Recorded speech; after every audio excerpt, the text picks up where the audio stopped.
adalah struktur pasar modal sempurna, tapi dia ada pajak.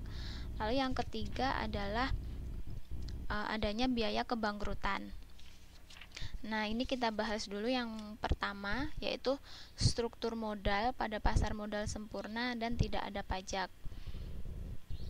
Jadi di sini karakteristiknya yaitu struktur pasar modal sempurna. Maksudnya adalah dia sangat kompetitif, tidak dikenal biaya kebangkrutan atau tidak ada biaya kebangkrutan, lalu tidak ada biaya transaksi, dan bunga simpanan dan pinjaman sama yang berlaku untuk semua pihak.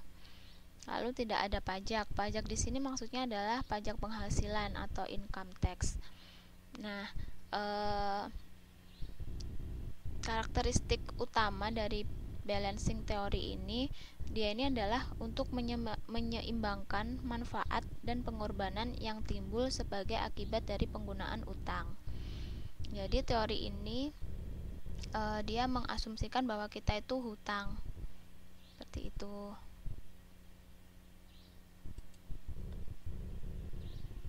Nah, untuk yang pertama ini,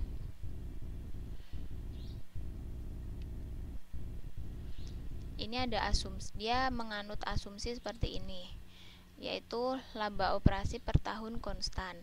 Lalu semua laba dibagikan sebagai dividen. Utang yang digunakan itu bersifat permanen dan pergantian struktur utang dilakukan secara langsung. Nah, ini dikemukakan, balancing teori ini dikemukakan oleh ahli ekonomi yaitu Modigliani dan Miller. Nah, dia menunjukkan bahwa dalam keadaan pasar modal sempurna dan tidak ada income tax, struktur modal tidak mempengaruhi nilai perusahaan, karena akan ada proses arbitrase yang akan membuat nilai perusahaan atau harga saham yang tidak menggunakan maupun tidak menggunakan utang itu akhirnya sama.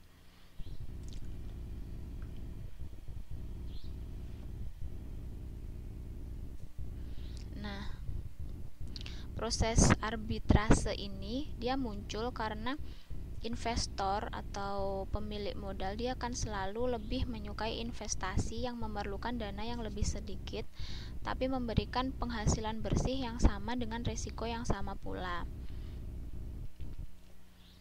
Iya, Mbak Galuh, selamat datang, selamat malam.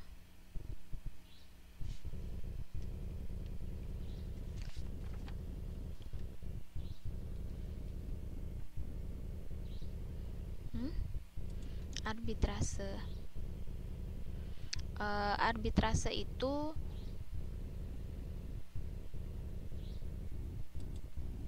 gini, arbitrase itu kayak gimana ya istilahnya, jadi kayak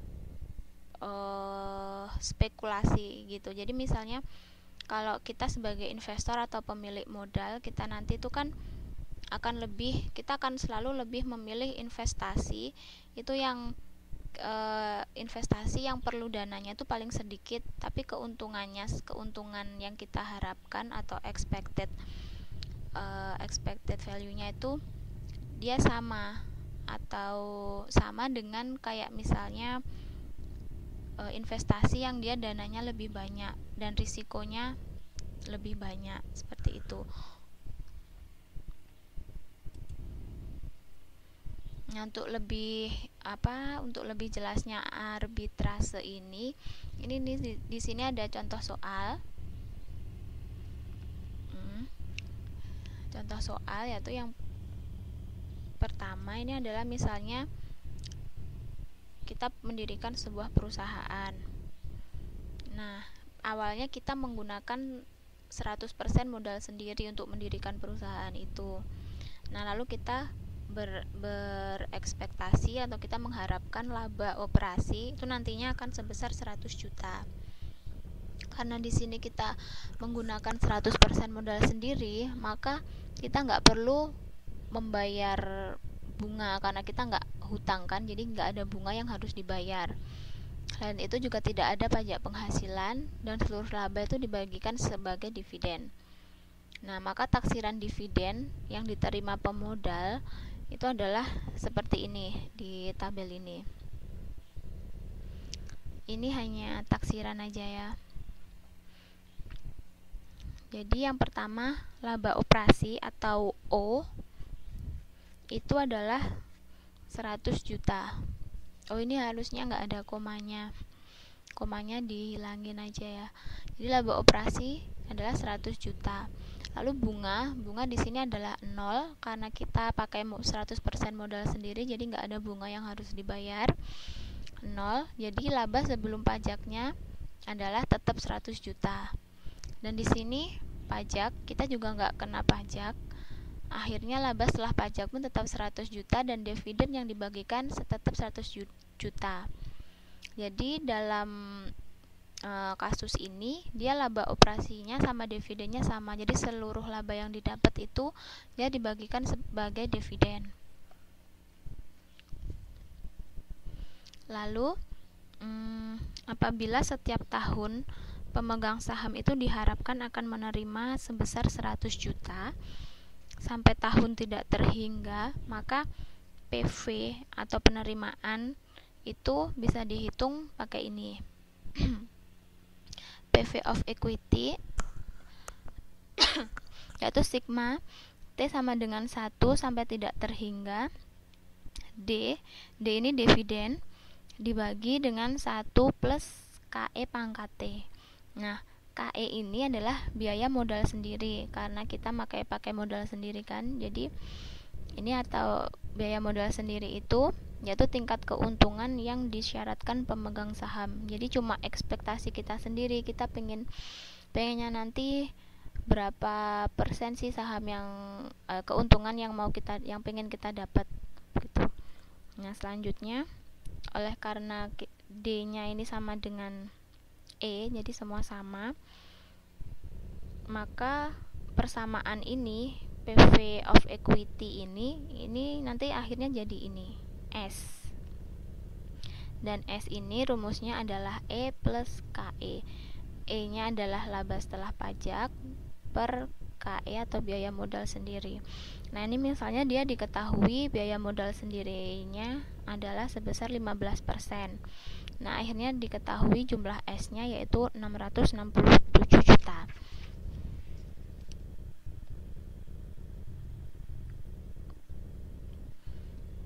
Jadi ini value yang dia dapat kalau misalnya dia pakai 100% modal sendiri. Nah, selanjutnya apabila perusahaan itu dia pengen mengganti sebagian modalnya dengan utang 300 juta. Jadi di sini akan timbul yang namanya bunga utang karena dia hutang. Nah, misal diketahui bunga hutangnya adalah 0,125. Nah, lalu dividennya yang dibagikan setiap tahunnya akan berubah. Nah, akhirnya hasil yang baru adalah seperti ini. Laba operasi dia tetap mengharapkan 100 juta. Lalu bunga, karena dia berhutang maka dia kena bunga sebesar 0,125 dikalikan hutangnya 300 juta. Hasilnya adalah 40 juta. Sehingga laba sebelum pajaknya adalah 60 juta. Lalu di sini tetap diasumsikan bahwa nggak ada pajak penghasilan. Sehingga laba setelah pajak tetap sama 60 juta dan dividen yang dibagikan akhirnya tetap 60 juta.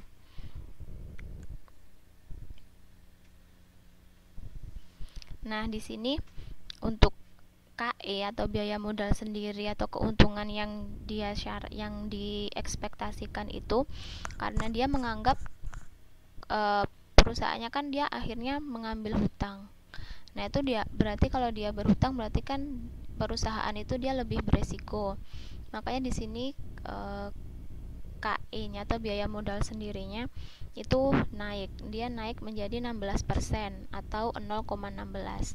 Untuk selanjutnya dihitung nilai S-nya dengan rumus yang sama, E per KE, hasilnya adalah 60 juta dibagi dengan 0,16, jadi 391 juta. Nah, selanjutnya dari sini kita bisa cari nilai perusahaannya. Nilai perusahaannya berarti nilai S-nya ini tadi ditambah dengan hutangnya dia, karena dia pada kasus ini dia nambah hutang kan. Nah, akhirnya total nilai perusahaannya adalah 691 juta. Nah, dan dari sini akhirnya nanti bisa dibandingkan kan, kalau ternyata dia dengan berhutang itu dia nilai perusahaannya itu malah lebih tinggi. Nah, inilah nanti yang akan memicu yang namanya proses arbitrase yang tadi ditanyakan itu. Gimana teman-teman, ada yang ditanyakan? Hah?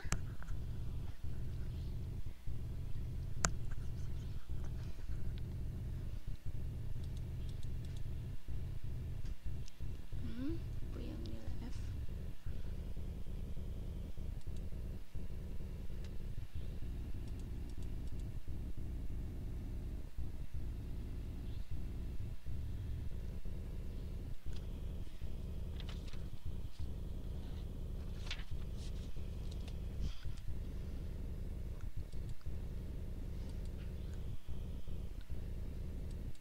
Oh iya, nilai F bukannya 37,5.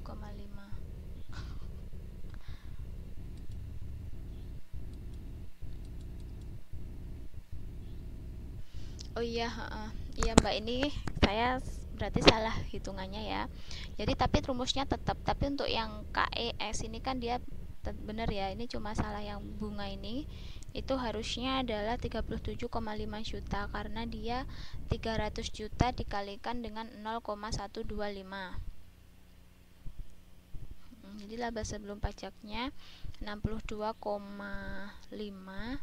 Jadi laba setelah pajaknya juga 62,5. Ya, kesalahan yang di slide.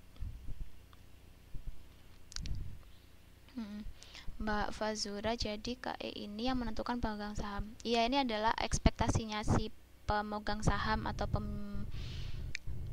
tapi nanti biasanya kalau dalam soal KE ini udah diketahui gitu.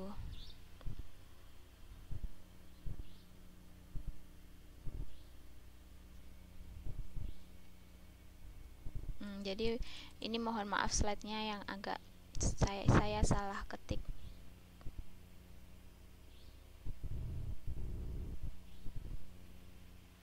Jadi gimana, ada yang ditanyakan?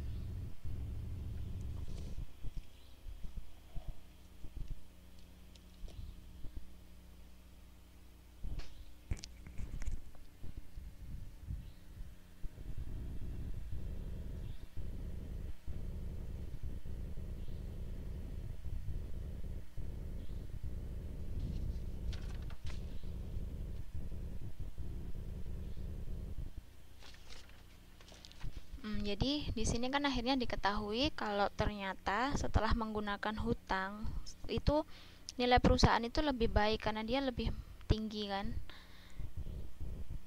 Nah, inilah nanti yang akhirnya itu akan memicu yang namanya proses arbitrase.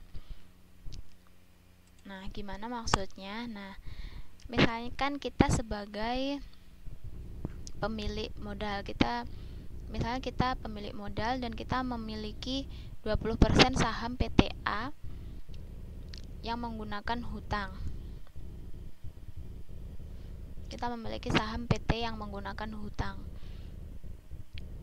Berarti maksudnya di sini adalah yang PT yang kedua ini tadi ya, setelah menggunakan hutang. Nah, sehingga kita nilai kekayaan kita itu adalah 20%, 0,2 dikalikan dengan ini S-nya 391 juta. Nah, akhirnya didapat nilai yaitu 78,2 juta. Ini nilai kekayaan kita ke PTA yang dia menggunakan hutang. Lalu itu ada juga PTB yang identik dengan PTA tapi dia tidak memiliki hutang. Ya, ini maksudnya adalah PT yang pertama tadi yang dia menggunakan modal sendiri. Nah, maka yang dimaksud dengan proses arbitrase di sini adalah kita kan yang pemilik sahamnya, kita orang luar maksudnya kita pemilik modalnya, lalu kita melakukan menjual saham PTA menjual saham PTA 20% yang kita miliki itu kita jual, dan akhirnya kita akan memperoleh dana sebesar